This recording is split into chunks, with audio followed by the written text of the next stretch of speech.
Hello दोस्तों, मैं विक्रांत आपके यूट्यूब चैनल विक्रांत फैक्ट में एक बार फिर से स्वागत करता हूं। और आज सीडीपी की तीसरी प्रैक्टिस सेट लाने वाले हैं और इसमें आपको 30 क्वेश्चन देंगे। टोटल 30 क्वेश्चन जो बार बार परीक्षाओं में पूछे जाते रहे हैं। पिछले बार यहां से 3 क्वेश्चन पूछे गए हैं। जी हाँ दोस्तों, इसमें से पिछले बार 3 क्वेश्चन पूछे गए हैं और कई क्वेश्चन रिपीटेड भी होते रहते हैं। तो चलिए आज शुरू करते हैं। इसके पहले हमने 2 वीडियो आपको डाल चुका है, आप देखना चाहते हैं उसके डिस्क्रिप्शन लिंक दे देंगे, वहाँ से आप देख सकते हैं। तो चलिए कोई समय न गवाते हुए शुरू करते हैं आज की वीडियो। पहला क्वेश्चन देखते हैं। पहला क्वेश्चन है, जीवन का अनोखा काल किसे माना गया है? जीवन का अनोखा काल किसे माना गया है? ए शैशवावस्था को, बी बाल्यावस्था को, सी किशोरावस्था को, डी प्रौढ़ावस्था को। चलिए आप अपना आंसर बताइए। करेक्ट आंसर होगा बी, बाल्यावस्था को जीवन का अनोखा काल माना गया है। नेक्स्ट क्वेश्चन देखते हैं दूसरा। शिक्षा का मुख्य केंद्र बिंदु होता है। शिक्षा का मुख्य केंद्र बिंदु होता है शिक्षक, विद्यार्थी, मूल्यांकन, पाठ्यवस्तु। तो ये सीटेट की क्लास है। सीटेट का जो 6 से 8 वाली है, जूनियर वाली, उसे आप ये देखिएगा अक्सर, तो बढ़िया रहेगा। शिक्षा का मुख्य केंद्र बिंदु क्या है? ए शिक्षक होता है, बी विद्यार्थी, सी मूल्यांकन, डी पाठ्य विषय वस्तु। इसका जो आपका राइट जवाब होगा वो होगा बी, शिक्षक का मुख्य केंद्र बिंदु क्या होता है? विद्यार्थी। नेक्स्ट चलते हैं। मापन द्वारा प्राप्त मान होता है। मापन द्वारा प्राप्त मान होता है निरपेक्ष होता है, सापेक्षिक होता है, निरपेक्ष एवं सापेक्ष दोनों होता है, इनमें से कोई नहीं। आप मापन एवं मूल्यांकन पढ़े होंगे, तो बताइए कौन सा इसमें राइट जवाब होगा। जी हाँ, इसमें राइट जवाब होगा ए निरपेक्ष। मापन द्वारा प्राप्त मान क्या होता है? निरपेक्ष मान होता है। नेक्स्ट चलते हैं चौथा क्वेश्चन। चौथा क्वेश्चन है, बालकों का सर्वाधिक रूप से बौद्धिक क्षमता का विकास होता है कहाँ होता है? घर में होता है, मित्रों एवं साथियों के साथ अंतःक्रिया करके, विद्यालय एवं कक्षा में, खेल के मैदान में।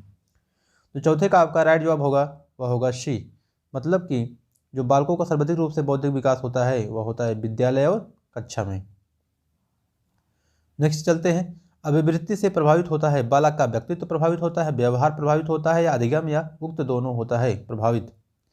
इसका आपका जो राइट जवाब होगा वह होगा डी, उक्त तीनों ही होता है, क्योंकि व्यक्ति भी होता है, व्यक्तित्व का भी व्यवहार होता है, प्रभावित होता है, व्यवहार का भी और अधिगम का भी। तो अभिवृत्ति से प्रभावित तीनों ही चीजें होगी। नेक्स्ट चलते हैं। टर्मन ने बुद्धि को निम्नलिखित में से कौन सी योग्यता माना है? तो टर्मन ने बुद्धि की योग्यता को क्या माना है, इसके आपको बताना है। समायोजन माना है, अमूर्त चिंतन माना है, सीखना माना है, या समस्या समाधान माना है। चलिए आप बताइए। जो इसका राइट जवाब होगा वह होगा बी, टर्मन ने बुद्धि को क्या माना है? अमूर्त चिंतन माना है, अमूर्त चिंतन। नेक्स्ट चलते हैं सातवां क्वेश्चन। सातवां क्वेश्चन है, व्यक्तित्व का वह गुण जिसके माध्यम से वह परिस्थितियों से सामंजस्य बनाए रखता है कहलाता है? संतुलन कहलाता है, समायोजन, संस्थापन, या समर्थता। इसका आपका राइट जवाब होगा वह होगा समायोजन। तो व्यक्तित्व का वह गुण जिसके माध्यम से परिस्थितियों में समायोजन करता है, समायोजन कहलाता है। नेक्स्ट देखते हैं 8वां क्वेश्चन। सामान्यतः उपचारात्मक शिक्षण का आयोजन उन बालकों हेतु किया जाता है जो होते हैं मानसिक रूप से मंद होते हैं, उनके लिए किया जाता है, या शारीरिक रूप से विकलांग हो उनके लिए, प्रतिभाशाली या शैक्षिक रूप से पिछड़े हुए बालकों के लिए उपचारात्मक शिक्षण का आयोजन किया जाता है। इसका आपका जो राइट जवाब होगा वह होगा डी, क्योंकि जब शिक्षित रूप से पिछड़े हुए बालक रहेंगे तो उनके लिए उपचारात्मक शिक्षण की आयोजन की जाती है। बालकों के भाषा विकास में निम्न में से किस कारक का प्रभाव सर्वाधिक रूप से पड़ता है? शारीरिक स्वास्थ्य से या बौद्धिक विकास से? शारीरिक स्वास्थ्य, बौद्धिक विकास, या यौन भेद, या परिवार की सामाजिक आर्थिक स्थिति पर। तो आपका जो इसमें राइट जवाब होगा वह होगा ये, शारीरिक स्वास्थ्य, बालक के विकास पर शारीरिक स्वास्थ्य अगर होगा, दिक्कत होगी तो उसके भाषा विकास पर प्रभाव पड़ेगा। नेक्स्ट चलते हैं। पियाजे आपको बहुत इंपॉर्टेंट है, मैंने आपको कितनी बार बताया है। पियाजे, थॉर्नडाइक, स्किनर, अल्बर्ट बंडूरा, ये सभी इंपॉर्टेंट हैं, इनके बारे में जरूर आप याद रखिएगा। पियाजे के मतानुसार संज्ञानात्मक विकास, कॉग्निटिव डेवलपमेंट का प्रथम चरण क्या होता है? ये बहुत बार पूछा गया है परीक्षाओं में, अब तक 3 से 4 बार पूछा गया है, ध्यान रखिएगा, हर बार पूछा जाता रहा है, चाहे टेट हो चाहे सीटेट हो, प्राइमरी जूनियर दोनों में से एक में पूछा ही जाएगा। पूर्व संप्रत्यात्मक स्तर, अंतः प्रज्ञानात्मक, संवेदी गतिशील स्तर, मूर्त संक्रिया स्तर। तो पियाजे के अनुसार जो मतानुसार संज्ञानात्मक विकास का पहला चरण है वह आपका होगा संवेदी गतिशील स्तर। जी हाँ, संवेदी गतिशील स्तर होगा। नेक्स्ट चलते हैं, बालक में सामान्य सामाजिक एवं मानसिक विकास के लिए निम्न में से कौन सी आयु महत्वपूर्ण है? कौन सी आयु महत्वपूर्ण है समायोजित सामाजिक एवं मानसिक विकास के लिए? जन्म से 5 वर्ष, 8 से 10, 10 से 15, 15 से ऊपर। चलिए आप बताइए इसका राइट आंसर क्या होगा? तो इसका राइट आंसर होगा 10, जन्म से 5 साल तक। पिछड़े बालकों की पहचान के लिए निम्नलिखित में से कौन सी सूचना सर्वाधिक महत्वपूर्ण होगी? तो पिछड़े बालकों की पहचान के लिए कौन सी योजना सबसे अधिक महत्वपूर्ण होगी? बताना है बुद्धि लब्धि, शैक्षिक लब्धि, मानसिक आयु, इनमें से कोई नहीं। चलिए बताइए, इसका जो आपका राइट जवाब होगा वह होगा बी फॉर बॉम्बे, शैक्षिक लब्धि होगी। सृजनात्मकता के लिए निम्नलिखित में से कौन सा कारक बाधक नहीं है? कौन सा कारक बाधक नहीं है सृजनात्मकता के लिए? आप बताइए, एकाधिकारक, उपगम, कठोर आदतें, परंपरावादी दृष्टिकोण, अनुक्रिया में स्वतंत्रता। इसका आपका जो राइट जवाब होगा वह होगा डी, अनुक्रिया में स्वतंत्रता होगा, जो कोई भी कारक बाधक नहीं होगा। वे बालक जो सामान्य सामाजिक नियमों के विरुद्ध आचरण करते हैं कहलाते हैं, क्या कहलाते हैं? आपको बताना है इसका राइट जवाब। इसका जो राइट जवाब होगा वह होगा आपका सी, समस्यात्मक बालक जो होते हैं सामाजिक नियमों के विरुद्ध आचरण करते हैं। नेक्स्ट चलते हैं, समायोजन से क्या समझते हैं आप? समायोजन से क्या प्यारा है? व्यक्ति की आवश्यकताओं की पूर्ति होता है, या नेक्स्ट है बी, आवश्यकताओं की पूर्ति उपरांत प्राप्त संतुष्टि, वातावरण के साथ संतुलन बनाना, या उक्त श्रेणी तीनों ही होंगे। चलिए आप बताइए 15वें का जो राइट जवाब होगा आपको बताना है, क्योंकि इसमें सभी रहेंगे तो इसलिए हम तीनों मारेंगे। आवश्यकताओं की पूर्ति भी होती है, वातावरण के साथ संतुलन भी बनाना होता है, और समस्या व्यक्ति की आवश्यकताओं की पूर्ति भी। नेक्स्ट चलते हैं, तो 15वें का डी सही था। समाज में विभिन्न लिंगों के लिए उपयुक्त तीनों माने जाने वाली प्रारूप विशेषताओं के बारे में सामान्य की अवधारणाओं को क्या कहा जाता है? जेंडर विभेदीकरण, जेंडर भूमिकाएं, जेंडर पहचान, जेंडर रूढ़िवादिता। इसका जो आपका राइट जवाब होगा वह होगा डी, जेंडर रूढ़िवादिता है, जो समाज में विभिन्न लिंगों के लिए उपयुक्त माने जाने वाली जनसमान की अवधारणा है। नेक्स्ट चलते हैं, थोड़ा क्वेश्चन लॉन्ग है, आप इसे ध्यान से देखिएगा, समझ में आ जाएगा पूरी तरीके से। हाल ही में पाठ्याचार्य में ऐसी कहानियों को शामिल करने के लिए ऐसे क्वेश्चन सीटेट में बहुत आते रहते हैं, तो ध्यान से देखिए, इसमें कोई फैक्ट नहीं है, ये बस आपको सोचना रहता है। विवेकशील प्रयास किए गए हैं, जिसमें पिता घर के कार्यों में लगा रहता है, माता साहसिक गतिविधियों को करती है। यह कदम किस लिए महत्वपूर्ण है? यह जेंडर पक्षपात को सशक्त बनाता है, बी है यह जेंडर रूढ़िवादिता को समाप्त करता है, सी है यह जेंडर स्थिरता को प्रोत्साहित करता है, या जेंडर विविधीकरण को बढ़ावा देता है। आपको हम 3 सेकंड देते हैं, आप इसे पढ़ के बताइए क्या होगा इसमें राइट जवाब। चलिए बताइए। जी हाँ, इसका जो आपने जो बी मारा है पूरा सही है, यह जेंडर रूढ़िवादिता को समाप्त करता है, बी वाले का आंसर राइट होगा। नेक्स्ट चलते हैं, बच्चों के जेंडर से क्वेश्चन और है, जेंडर रूढ़िवादिता एवं जेंडर भूमिका अनुरूपता को कम करने के लिए निम्नलिखित में से कौन सी पद्धति प्रभावशाली है? जेंडर पक्षपात के बारे में परिचर्चा, जेंडर विशिष्ट भूमिकाओं को महत्व देना, जेंडर प्राथमिक खेल समूह बनाना, जेंडर प्राथमिक बैठने की व्यवस्था करना। आपको इसका आंसर बताना है, इसका आंसर मैं बताने वाला नहीं हूँ, क्योंकि सेम क्वेश्चन है, थोड़ा सा डिफरेंस है, जेंडर पर ही आधारित है। तो आप बताइएगा इसका राइट जवाब क्या होगा, 18वें का राइट जवाब क्या होगा, आपको इसे बताना है कमेंट बॉक्स में। चलिए कमेंट बॉक्स में बताइए जल्दी फटाफट सब लोग।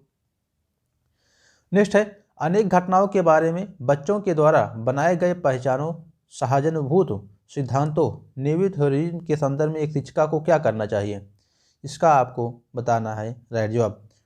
इसका देखते हैं ऑप्शन क्या है। बच्चों में इन सिद्धांतों को अनदेखा करना चाहिए, बच्चों को दंडित करना चाहिए, बार बार याद करने के द्वारा एक ही सिद्धांत से बदल देना चाहिए, प्रतिकूल प्रमाणों एवं उदाहरणों को प्रस्तुत करके बच्चों के सिद्धांतों को चुनौती देनी चाहिए। तो आपका इसमें जो राइट जवाब होगा वह होगा डी, प्रतिकूल प्रमाणों एवं उदाहरणों को प्रस्तुत करके बच्चों के सिद्धांतों को चुनौती देनी चाहिए। नेक्स्ट देखते हैं 20वां question, very very most important question है ये 20वां ना। चलिए, केवल पाठ्य पुस्तकों पर निर्भर होना चाहिए, क्या है, क्या कहता है, छात्र केंद्रित शिक्षा शास्त्र, चाइल्ड सेंटर्ड पेडागागी की क्या विशेषता होती है? केवल पाठ्य पुस्तकों पर निर्भर होना, बच्चों के अनुभवों को प्राथमिकता देना, यंत्रवत याद करना, योग्यता के आधार पर विद्यार्थियों को नामांकित करना तथा वर्गीकरण करना। इसमें आपका जो राइट जवाब होगा वह होगा बी, बच्चों के अनुभवों को प्राथमिकता देना चाहिए छात्र केंद्रित शिक्षा में। जी हाँ। जीन पियाजे एवं लेव वागोस्की जैसे संरचनावादी अधिगम को किस रूप में आप देखते हैं? आपको बताना है। अगर जो जीन पियाजे एवं लेव वागोस्की को पढ़ा होगा वही बता सकता है। प्रतिक्रियाओं का अनुबंधन कहलाता है, निष्क्रिय आवृत्ति प्रतिक्रिया होती है या सक्रिय निवृत्त प्रक्रिया होती है। इसका आंसर हमने यहाँ पे मेंशन कर दिया है, तो आप जान ही गए होंगे। सक्रिय वियोजन के अनुसंधान में जो आपका इसमें राइट जवाब होगा वह सही होगा। चलिए अब आगे चलते हैं। नेक्स्ट क्वेश्चन बताइए, निम्नलिखित वर्णन को पढ़िए और लॉरेंस कोहलबर्ग की नैतिक तर्क की अवस्था को पहचानिए। अब आपको इसमें तर्क की अवस्था को उनके पहचानना है कोहलबर्ग के। तो बताइए, सामाजिक अनुबंधन अभिविन्यास होता है, सामाजिक क्रम व्यवस्था अभिविन्यास होता है, सार्वभौमिक नैतिक सिद्धांत अभिविन्यास होता है या यंत्रीय उद्देश्य अभिविन्यास होता है? आपका इसका जो राइट जवाब होगा वह होगा, बताइए फटाफट। जी हाँ, क्वेश्चन आने लगा है। तो 22वें का इसमें सी होगा, सार्वभौमिक नैतिक सिद्धांत अधिविन्यास इसका राइट जवाब होगा।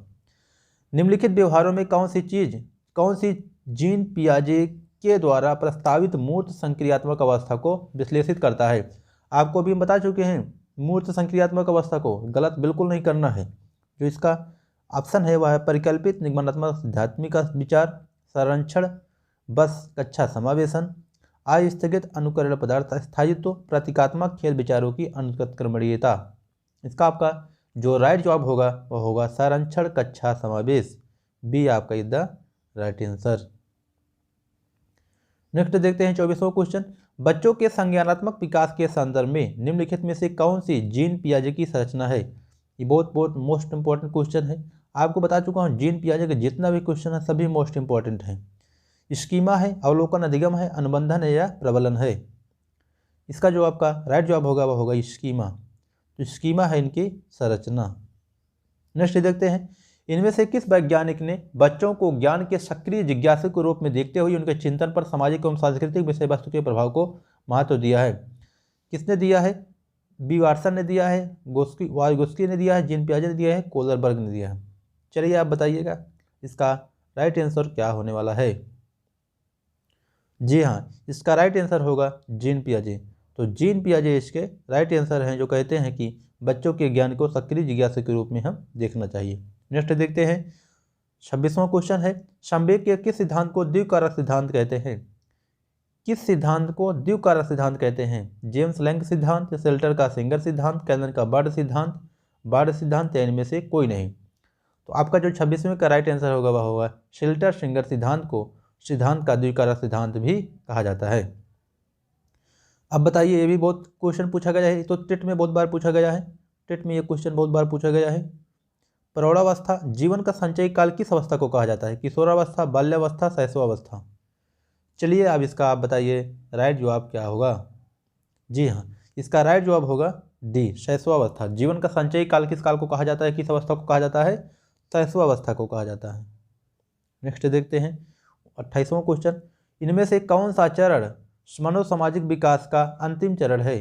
कौन सा चरण मनोसामाजिक विकास का अंतिम चरण है? लगाव बनाम अनुगाव, उत्पादकता बनाम स्थिरता, संपूर्णता बनाम निराशा, परिश्रम बनाम हीनता? इसमें आपका जो राइट जवाब होगा वह होगा सी, संपूर्णता बनाम निराशा।